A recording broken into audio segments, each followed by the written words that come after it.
तो मेरा पहली प्रतिबद्धता मेरे व्यूअर्स, मेरे लिसनर्स, मेरे पढ़ने वाले पाठकों के प्रति है। मैं उससे गद्दारी नहीं कर सकता। नहीं तो मैं भी राजनीति ज्वाइन करने के लिए फ्री हूं।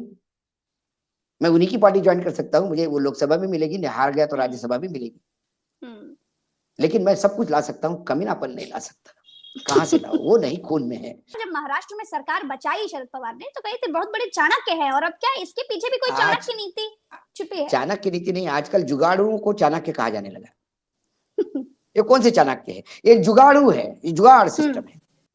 शरद पवार राजनीति किसानों के, गरीबों के, वंचितों के, दलितों के, शाहू, ज्योतिबा फुले, आंबेडकर का नाम लेके करते हैं, लेकिन राजनीति सिर्फ उद्योग घरानों के लिए करते हैं।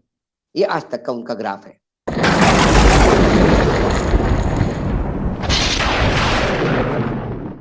अशोक सर, राहुल गांधी को अकेला छोड़ करके शरद पवार अचानक अडानी के हमदर्द हो गए हैं, ये रिश्ता क्या कहलाता है? देखिए प्रज्ञा जी, शरद पवार जी को तो मैं बहुत अच्छी तरह से जानता हूं, व्यक्तिगत रूप से भी जानता हूं, उनकी राजनीतिक पूरी उस पे भी, और महाराष्ट्र के राजनीति के भस्म पितामह हैं। वो मराठा है, और मराठा कभी नमक हराम नहीं होता। 96 कोड़ी मराठा है, उसमें भी वो अपर ग्रेड के मराठा है, वो नमक हराम नहीं है। इसलिए अडानी जी का साथ देके वो नमक का हक अदा कर रहे हैं, ये मैं बता दूं आपको। शरद पवार राजनीति किसानों के, गरीबों के, वंचितों के, दलितों के, शाहू, ज्योतिबा फुले, आंबेडकर का नाम लेके करते हैं, लेकिन राजनीति सिर्फ उद्योग घरानों के लिए करते हैं। ये आज तक का उनका ग्राफ है। ऐसे सैकड़ों में उदाहरण दे सकता हूं, जहां उद्योगपति सामने आते से ही उनका हित सर्वोपरि हो जाता है। उन्होंने जो सबसे पहले बात कही कि जेपीसी की क्या जरूरत है, जेपीसी से कोई कभी कुछ होता ही नहीं। 1987 में बोफर्स पे जेपीसी पहली बार नियुक्त हुई थी। उसमें विरोधी पक्ष ने बाइकआउट किया था, क्योंकि उसमें सब कांग्रेस हावी थी। 1992 में हर्षद मेहता कांड पे कमिटी जेपीसी नियुक्त हुई, उसमें बहुत सारे रिकमेंडेशन दिए। उस रिकमेंडेशन में से कुछ रिकमेंडेशन स्टॉक मार्केट ने एक्सेप्ट कर लिए। 2001 में फिर केतन पारीख पे जेपीसी बनी, शेयर मार्केट के घोटाले पे, उसमें भी कुछ रिकमेंडेशंस गए जो बाद में एक्सेप्ट हुए, कुछ डाइल्यूट होके हुए। 2003 में स्वयं शरद पवार उस जेपीसी के चेयरमैन थे, और शीत पे जो हमारे कोल्ड ड्रिंक्स है उसमें फर्टिलाइजर मिला है, ये बहुत बवाल हुआ था। मल्टीनेशनल पेप्सी से लेके कोका कोला तक सब कटघरे में खड़े थे। ऐसे में कुछ रिकमेंडेशंस मिले, दिए गए, और शरद पवार की अध्यक्षता में दिए गए रिकमेंडेशंस को कई जगह मान्यता मिली, और उसके बाद इन कोल्ड ड्रिंक्स के लिए एक स्टैंडर्ड बनाया गया। 2011 में फिर 2G को जेपीसी बनी, लेकिन बाद में कोर्ट में केस चला, 2G के जितने भी भ्रष्टाचारी थे वो जेल से निकल गए। 2013 में Westland helicopter, Agusta Westland helicopter पे जेपीसी बनी, वहां विरोधकों ने बहिष्कार किया। 2015 में लैंड एक्विजिशन बिल, मोदी के कार्यकाल में एक जेपीसी बनी लैंड एक्विजिशन बिल पे, और अंत में फिर वो लैंड एक्विजिशन बिल ही, वो अध्यादेश ही निकालना पड़ा, रद्द करना पड़ा। तो शरद पवार जी का ये कहना कि जेपीसी से कुछ नहीं होता, ये बहुत गलत बात है। शरद पवार जी कहते हैं कि जब सर्वोच्च न्यायालय कर ही रहा है तो उनको करने दीजिए। सर्वोच्च न्यायालय ने जो कमिटी नियुक्त की, उस कमिटी के पास लिमिटेड स्कोप है, जिस स्कोप के तहत उन्हें इंक्वायरी करनी है। जेपीसी जब इंक्वायरी करती है तो जेपीसी जिसको चाहे उसको अपने सामने बुला लेती है। सवाल उद्योगपतियों का, शरद पवार जी ने बहुत बढ़िया बात कही। उन्होंने कहा कि टाटा बिरला के खिलाफ बोलते थे, लेकिन उन्होंने देश के विकास में, और अडानी और अंबानी भी देश ऊर्जा क्षेत्र में बहुत बढ़िया काम कर रहे हैं। तो अडानी ऊर्जा क्षेत्र में काम इसलिए कर रहे हैं कि उनको प्रॉफिट मिल रहा है। हमारे देश में टाटा बिरला हो, या फिर अडानी अंबानी हो, या फिर बजाज हो, या फिर मोदीज हो, या फिर रुइयाज हो, जितने भी बड़े औद्योगिक घराने हैं, प्रज्ञा जी, यदि इनका इतिहास देखा जाए तो इन्होंने सिर्फ मुनाफा कमाने के लिए काम किया। जो लॉस का धंधा है उन्होंने बंद कर दिया। टाटा का इतना बड़ा नाम होता है, लेकिन नागपुर की टाटा इंप्रेस मिल जैसी घाटे में गई, तुरंत बंद कर दी गई, और हजारों परिवार बेघर हो गए, रास्ते पे आ गए। आज भी उस नागपुर में जाओ तो ऐसे कई परिवार मिल जाते हैं कि जो रास्ते पे है, क्योंकि नौकरी चली गई। इन्होंने नौकरी, जब फैक्ट्री बंद करते तो 2 मिनट भी नहीं सोचते, ले ऑफ करते समय नहीं सोचते, क्योंकि घाटे का धंधा ये लोग करते नहीं। तो जो अपना प्रॉफिट कमाने के लिए काम करता हो और उससे यदि देश का थोड़ा बहुत विकास भी होता हो, तो मैं ये नहीं मानता कि विकास का द्योतक उनको माना जाए। अडानी जी जो ऊर्जा क्षेत्र में काम करते हैं, कितना बड़ा काम करते हैं। देश के सभी राज्यों को निर्देश दिए केंद्र सरकार ने कि आपका जितना भी कोयला चाहिए उसमें 10% आपको आयातित कोयला ही उपयोग में लाना होगा, क्योंकि देश में एक ही आदमी कोयला आयात करता है, वो अडानी है। और अपने देश के कोयले से आयातित कोयला दुगने रेट में लेना पड़ता है। जो सर्कुलर है कि आपको कोयला इसी रूट से आएगा, वहां लोगों को जो 200 किलोमीटर वाला कोयला उनको 800 किलोमीटर दूर से लाना पड़ता है, क्योंकि अडानी के पोर्ट को अब्लाइज करना होता है। महाराष्ट्र में जब आज महाराष्ट्र सरकार कर्जे के नीचे दबी हुई है, आज पेंशन देने की या कभी बात होती है तो सरकार कहती है कि हम पे बोझ पड़ेगा। वो सरकार महाराष्ट्र का जो मुंबई एयरपोर्ट है, छत्रपति शिवाजी महाराज के नाम से जो एयरपोर्ट है, वो अभी अडानी जी के पास आया हुआ है और उसका विकास के लिए उन्होंने कुछ जगह डेवलप करने के लिए मांगी है। जो जगह डेवलप करेंगे उसमें जो महाराष्ट्र की एक जो ये है कॉर्पोरेशन है MMRD, वो डेवलपमेंट चार्ज लेती है। उस डेवलपमेंट का चार्ज कम से कम 5 लाख करोड़ तक का था। सरकार ने एक अध्यादेश पारित करके वो 5 लाख करोड़ माफ कर दिया। ये उद्योगपति विकास के द्योतक है। यदि आज एयरपोर्ट अच्छा है तो वहां पानी की बोतल भी 85 रुपए में मिलती है। यह डकैती है, यह डकैत है जो विकास के नाम के आगे जाते हैं। और शरद पवार जैसे अनुभवी और राजनीतिज्ञ जब उसका बचाव करते हैं तो समझ में आता है कि ये उद्योगपतियों के लिए काम करते हैं कि हमारे लिए काम करते हैं। अशोक सर, सारा विपक्ष एक तरफ, लेकिन शरद पवार अडानी की तरफ, तो इससे आपको क्या लगता है? क्योंकि कांग्रेस का सबसे बड़ा चुनावी मुद्दा अडानी जेपीसी यही है। राहुल गांधी जी की तो संसद ही चली गई इसी की वजह से। तो आपको इसके क्या मायने लगते हैं? इसके क्या कारण है? देखिए प्रज्ञा जी, शरद पवार का इतिहास जो जानते हैं उनके लिए नई बात नहीं है। मैं वामपंथी बड़े नेता से जब एक बार बात कर रहा था तो मैंने कहा कि शरद जी के साथ खुल के आने में आपको क्या प्रॉब्लम है। उन्होंने कहा कि शरद के पास विजन है, पैसा है, अक्रॉस द पार्टी लाइन बहुत बेहतरीन संबंध है। शरद पवार के पास वो सारे गुण हैं जो इस देश के प्रधानमंत्री में होने चाहिए। पढ़े लिखे हैं, जनता की नब्ज समझते हैं, सब कुछ उनमें है, बस विश्वसनीयता नहीं है, क्रेडिबिलिटी नहीं है। शरद पवार कब क्या कर लेंगे, अपने फायदे के लिए किसका बलि दे देंगे, इसका कोई गारंटी नहीं। शरद पवार की राजनीति किसान कामगार पक्ष था। महाराष्ट्र में शेकापा बोलते थे उसको। उनकी मदर, उनकी माता श्री उस पार्टी की नेता थी। शरद पवार ने अपने शुरुआत तो वहां से की, लेकिन सत्ता यहां मिलेगी नहीं करके तुरंत कांग्रेस में चले गए। और कांग्रेस में जाने के बाद शरद पवार फिर पीछे मुड़ के उन्होंने देखा नहीं। और जो जो वो करते गए, यदि मैं उसकी लिस्ट आपको बताऊं कि 1967 में उन्होंने मां का साथ छोड़ के कांग्रेस में प्रवेश कर लिया। 1978 में वसंतदादा पाटिल मुख्यमंत्री थे, उनकी पीठ में छुरा घोंपा, समाजवादी कांग्रेस की स्थापना की और खुद मुख्यमंत्री बनकर सरकार बनाई। फिर 85-86 में राजीव गांधी के साथ फिर कांग्रेस में आ गए। फिर कलकत्ता में कांग्रेस में CWC का चुनाव हार गए तो फिर उन्होंने कुछ लोगों को कांग्रेस से तोड़ के विदेशी, सोनिया गांधी विदेशी मूल की है, इस मुद्दे पे राष्ट्रवादी कांग्रेस की स्थापना की। और उसके बाद तुरंत पहला जो चुनाव हुआ महाराष्ट्र का, उसी कांग्रेस के साथ, उसी विदेशी महिला के नेतृत्व में, उसी के सामने घुटने टेकते हुए सरकार की सत्ता का उपभोग किया। 2008 में अविनाश पांडे को महाराष्ट्र से राज्यसभा का टिकट दिया गया और सोनिया गांधी और शरद पवार की मुलाकात हुई। उसमें यह तय हुआ कि राष्ट्रवादी समर्थन करेंगे तो ही अविनाश पांडे जीत पाएंगे। तो सोनिया जी ने कहा कि हम अविनाश को तब लड़ाएंगे जब आप समर्थन दोगे। पूरे विश्वास के साथ समर्थन देके शरद पवार मुंबई चले गए और जब अविनाश पांडे फॉर्म भरने चले गए, उस दिन उनको पता पड़ा कि सुबह सुबह राहुल बजाज जो एक उद्योगपति थे, उनका फॉर्म शरद पवार ने भरवाया और शरद पवार अपने मित्र के साथ विदेश चले गए, प्रफुल्ल पटेल के साथ, नॉट रीचेबल थे। और अविनाश पांडे क्योंकि फॉर्म भर चुके थे, चुनाव लड़ना पड़ा और चुनाव हारना पड़ा। शरद पवार जी ने एक और बात कही और मैं मानता हूं उस बात से तो मैं भी मतलब मैं साथ, मुझे लगता है कि उन्होंने सही कही। उन्होंने कहा कि हम ये बार बार कहते हैं अडानी अडानी के चक्कर में हम पूरे मेजर इश्यूज जो है उसको भूलते जा रहे हैं। इस देश के सामने महंगाई का इशू है, किसानों का इशू है, बेरोजगारी का इशू है। मैं मानता हूं, बिल्कुल सही बात मानता हूं, लेकिन आज किसान बर्बाद क्यों है, आज बेरोजगारी क्यों है, आज महंगाई क्यों है? ये सारे इसलिए है कि कुछ उद्योगपति इस देश को लूट रहे हैं। सवाल वो है। अशोक सर, लेकिन जब शरद पवार, मैं इतना पूरा कर दो, जब शरद पवार किसानों की बात करते हैं तो मुझे बहुत हास्यास्पद लगता है। जब महाराष्ट्र के किसान आत्महत्या कर रहे थे, शरद पवार की सरकार महाराष्ट्र में भी थी और केंद्र में भी थी।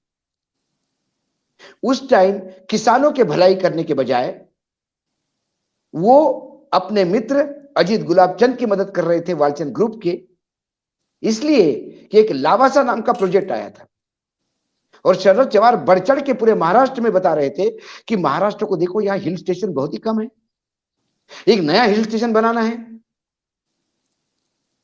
महाराष्ट्र में हिल स्टेशन चाहिए थे कि किसानों की आत्महत्या रोकनी थी। महाराष्ट्र में किसानों को पानी और बिजली चाहिए कि हिल स्टेशन चाहिए। तब जब महाराष्ट्र में अपने मित्र का प्रोजेक्ट क्लियर करना हो तो फिर हिल स्टेशन जरूरी हो जाता है। तब किसानों की समस्याएं, बेरोजगारी और महंगाई बेनामी हो जाती है। यह ताजा उदाहरण है। शरद पवार का एक उदाहरण और मैं बता दूं, फिर मैं आपका सवाल लूंगा। वो कैसा यू टर्न लेते हैं। महाराष्ट्र की राजनीति में पृथ्वीराज चव्हाण मुख्यमंत्री थे और सरकार चुनाव के 6 महीने पहले गिर गई क्योंकि शरद पवार जी ने सरकार से समर्थन हटा लिया।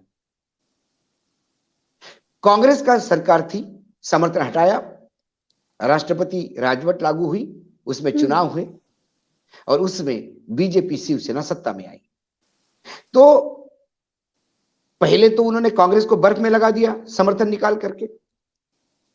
फिर जब शिवसेना और बीजेपी साथ में आई तो देवेंद्र फडणवीस मुख्यमंत्री बने। उप मुख्यमंत्री पद मांग रहे थे सेना वाले, नहीं दिया उनको, तो सेना ने समर्थन देने से मना कर दिया।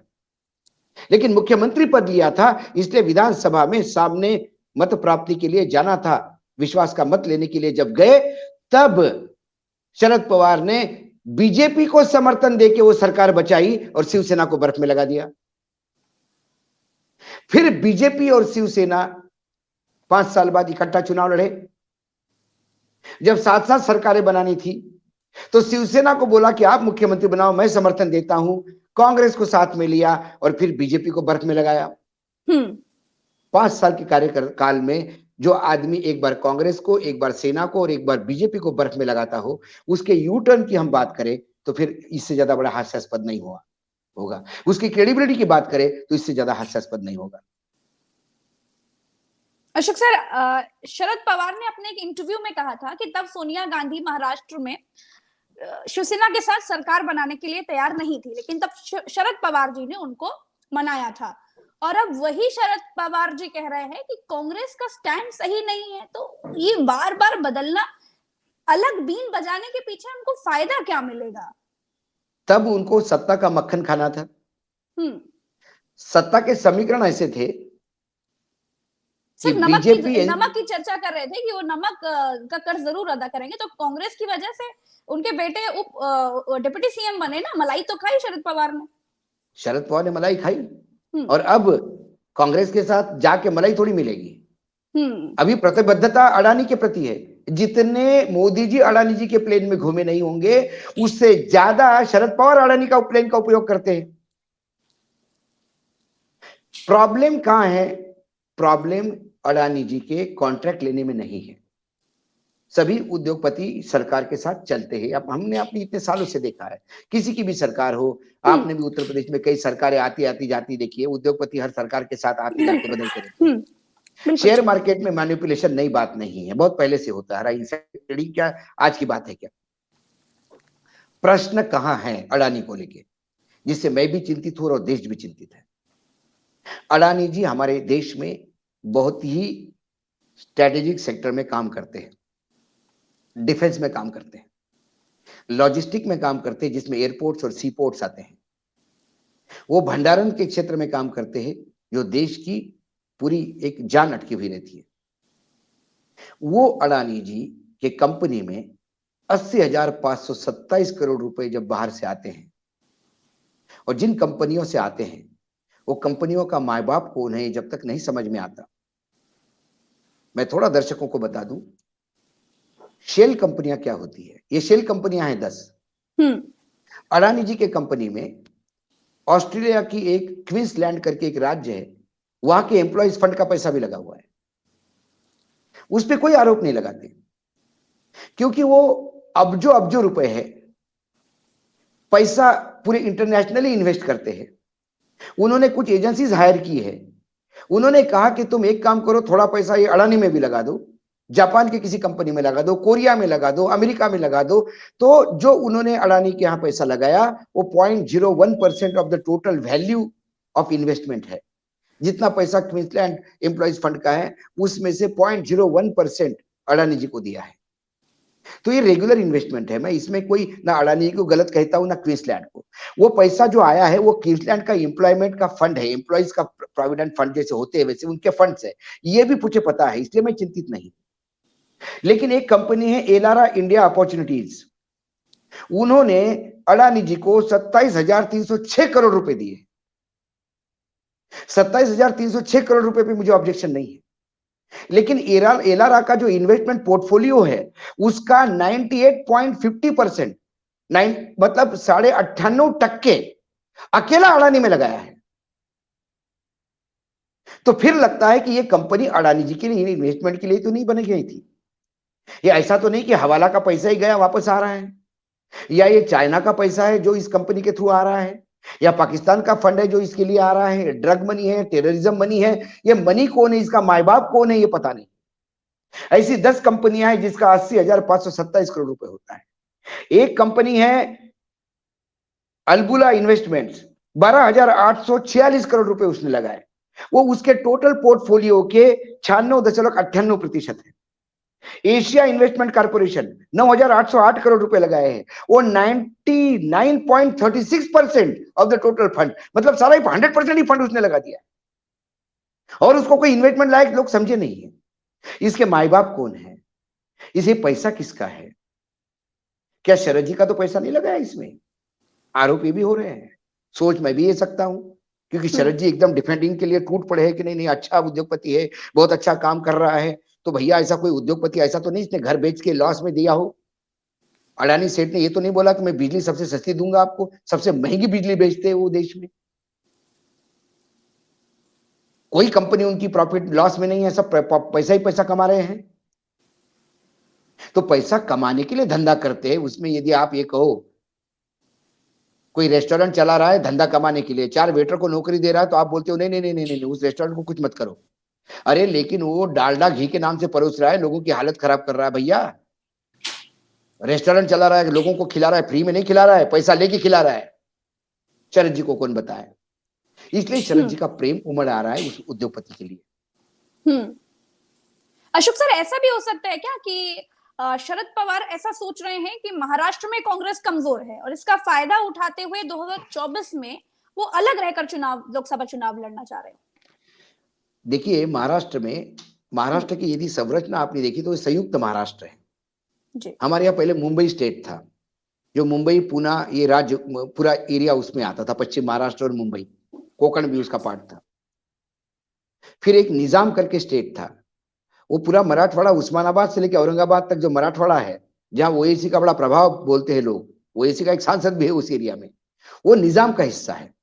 एक सीपी बेरार एरिया होता था जिसमें मध्य प्रदेश से लेकर पूरा विदर्भ था, तो विदर्भ सीपी बेरार से निकला हुआ है, खानदेश भी ऐसा ही निकला हुआ है। तो ये अलग अलग पार्ट्स मिलके संयुक्त महाराष्ट्र, कंबाइन महाराष्ट्र बना। तो राजनीतिक तासीर भी ऐसी है। शरद पवार का वर्चस्व जो है वो पश्चिम महाराष्ट्र में है, पूना से लेके कोल्हापुर सोलापुर तक उनका वर्चस्व है। कोकण और मुंबई में शिवसेना का वर्चस्व है, विदर्भ में कांग्रेस का वर्चस्व है, खानदेश मराठवाड़ा में कुछ पैचेस में बीजेपी है। लेकिन ये जब पूरे राज्य में जब चुनाव लड़ते हैं तो 2-4 विधायक विदर्भ से ही रहते हैं शरद पवार के, लेकिन उनकी ताकत है वो पश्चिम महाराष्ट्र। शरद पवार कितने बड़े नेता है? महाराष्ट्र का विधानसभा 284 का है। शरद पवार जीवन में 80 से ज्यादा विधानसभा सीट नहीं जीत का अकेला है। 284 में तो में कहा जाता है वीटो पावर वाले नेता हैं। मैंने वही तो कहा आपको, लेकिन जुगाड़ू है।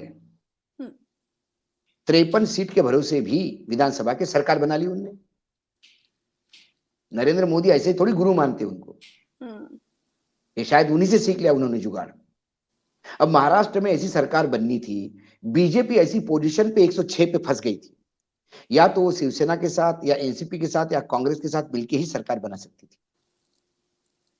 तो इन्होंने शिवसेना को अपने पास रख लिया, कांग्रेस बीजेपी के साथ जा नहीं सकती, कांग्रेस मजबूरी में इनके साथ हो गई और सरकार बन गई। बीजेपी ने शिवसेना को ही तोड़ा। उसके पहले 80 दिन के लिए इन्होंने अपने भतीजे को ही भेज के वहां सरकार बनवा दी। अब उसमें क्या लॉजिक था शरद जी का पता नहीं। और यदि अजित पवार का वो विद्रोह था तो फिर शरद जी ने फिर उनको क्यों ले लिया वापस और उप मुख्यमंत्री बनाया। तो शरद पवार की क्रेडिबिलिटी के नाम पे शून्यता है, इसलिए शरद पवार जी अपने नमक का हक अदा कर रहे हैं। वो सरकार, वो राजनीति गरीबों के नाम से करते हैं, लेकिन राजनीति उद्योगपतियों के लिए करते हैं। लेकिन सर 2024 के चुनाव को देखते हुए पहले सावरकर, फिर सोनिया गांधी का विरोध, उसके बाद अब अडानी का समर्थन, 2024 में कुछ बहुत बड़ा करने वाले हैं लग रहा है। कुछ नहीं, बड़ा करके क्या करेंगे मुझे बताइए।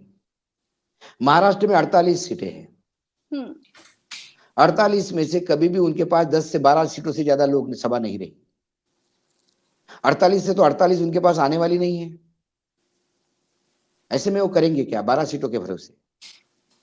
और बाकी लोग समर्थन देते इसलिए नहीं है कि ये कब इधर से उधर कूद जाएं, पाला बदल दे, कोई भी कारण बता के, हास्यास्पद कारण बता के। और जब अपने को भला करना होता है तो मैंने बोला ना, जब लावासा का प्रोजेक्ट उनको क्लियर करना था तो महाराष्ट्र में हिल स्टेशन की जरूरत किसानों की पानी की जरूरत से ज्यादा थी। और आज अडानी का भ्रष्टाचार सामने आया और उसको छुपाना है तो फिर किसानों की बात हो रही है।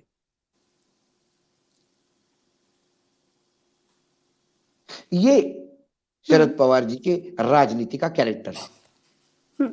सर क्या इससे एक ये भी संकेत जाता है कि 2024 में जब बीजेपी को बहुमत नहीं मिलेगा तो सबसे पहले समर्थन देने के लिए शरद पवार आगे आएंगे? यदि शरद पवार जी के पास 12 सीटें हो और बीजेपी को 10 कम कर रहे हो तो शरद पवार सबसे पहले जाएंगे।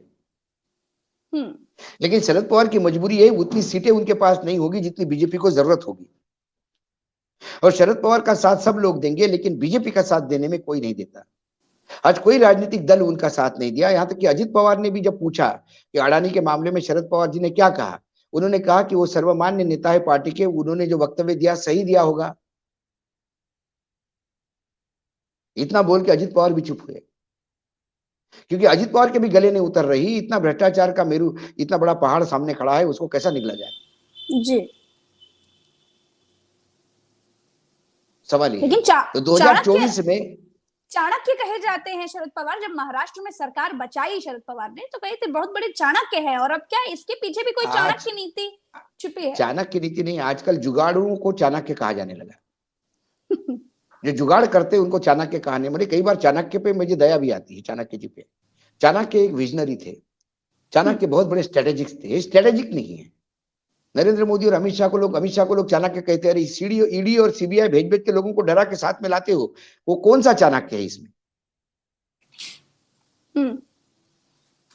लोगों की पार्टियां तोड़ तोड़ के अपनी सरकार बनाते हो, 2 विधायक को भी अपनी सरकार बना लेते हो और बोलते हो कि चाणक्य है। ये कौन से चाणक्य है? ये जुगाड़ू है, ये जुगाड़ सिस्टम है। सर बहुत सारे शरद पवार भी जुगाड़ू हो जाते हैं, फ्लाइट में विधायक जाते हैं।